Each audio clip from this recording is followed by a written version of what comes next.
The border numbers that came out today from ICE are confusing to me. It's not confusing that these are the numbers. I would expect these would be the numbers when Kamala Harris and Joe Biden opened the border. They wanted these numbers, the numbers of people coming across. But you've got to start wondering, did they want the numbers of those breaking the law who are known criminals to come across? I'll give you the numbers from Colin Rugg. He's got an account over on X, but he got the numbers from Bill Malugin, who you see down below on Fox. These are the numbers. The Biden-Harris administration has let 425,000 illegal immigrants who are convicted criminals into the country. It's enough people to fill Michigan's football stadium 4 times.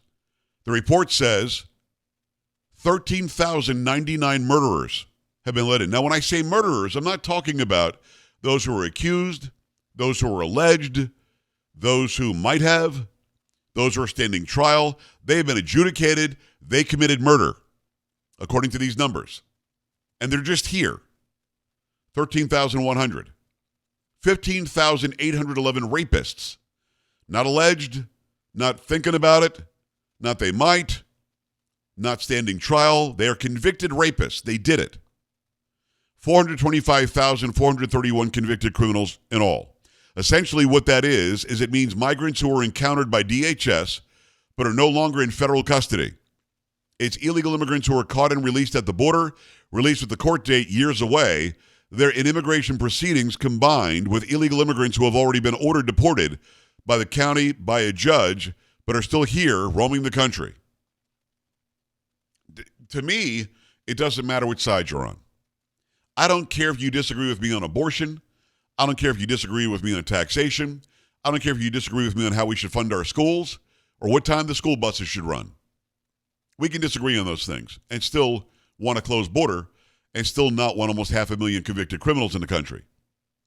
Because we keep hearing from Harris and from Biden and from others on their side that illegal aliens, they call them undocumented migrants, commit crime at a lower rate than American citizens. Now, I don't know that to be true. They're just saying it. But let's assume it is.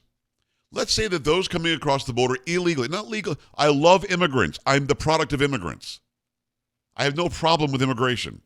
I have a problem with an open sieve at the border and nobody caring to stop it. And if you say stop it, they yell, racist! That's my problem. But we disagree on everything else. When we're talking about this, illegal aliens coming in, or we call them undocumented, what did somebody call uncertified Americans? I mean, they try to keep on changing the nomenclature. It's not going to work. That's not going to work. Those who are here illegally, let's say their rate of crime is less than American citizens. So what? What does that mean? Let everybody in? As long as the rate of crime is lower, we're happy with them? Because one crime is a crime by an illegal alien that shouldn't have happened if we didn't let him in.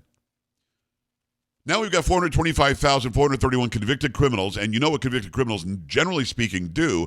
Hopefully, if you're a convicted criminal, you are not one of these people. The rate of recidivism is bad, especially with pedophiles and those who do sexual assault. It's bad. And if you ever read Macbeth, you know, by Shakespeare, you know that once you start killing, that's it gets easier.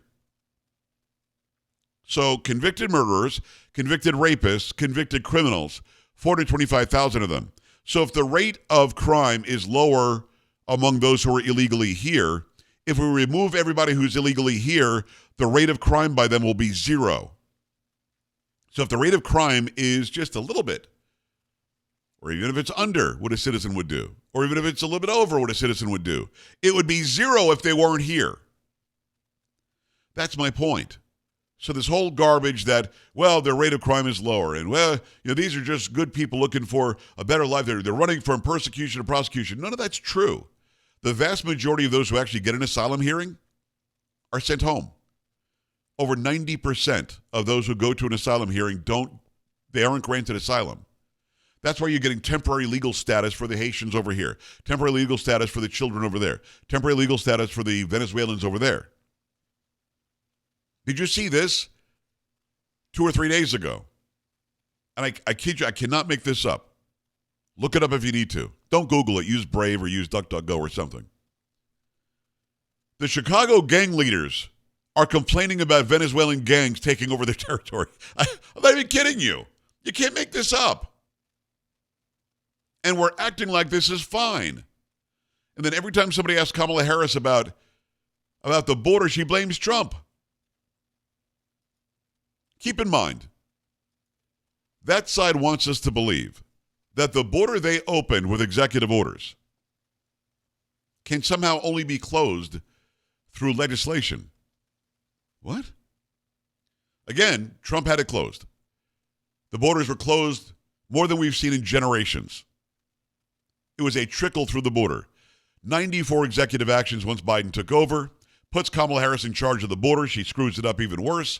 And we've got all these people in here, and they want you and I to believe, or you and me to believe, that somehow Donald Trump did this, that he blocked legislation that would have fixed it. You don't need legislation to undo executive actions that you did. Just undo them. Undo them all right now, and the border closes. But they don't care that there are 425,000 criminals here. They don't care that 13,000 of them are murderers. They don't care that 15,000 of them are rapists. They don't care. Why would they? Caring would mean they would admit that they did this.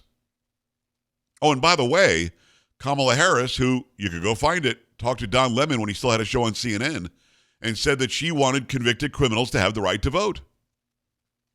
He literally said, so you would have the Boston Marathon bomber have the right to vote? And she said, I think we should have that discussion. Now, maybe I missed something, but I thought law and order mattered. I thought that our safety and security was the number one job by the executive branch in this country. The president's number one job is to keep the people of America safe. When you let over 425,000 criminals into the country, are you keeping Americans safe? I'm gonna venture a guess and say no, you're not. You're not even trying.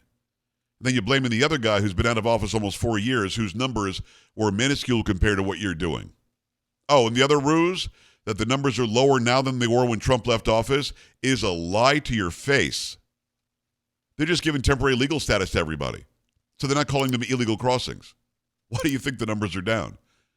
As we know, the actual numbers, the legitimately verifiable numbers are higher. You can say they're down because they're all legally coming in, which is frankly not true. They're playing word games. They're playing policy games.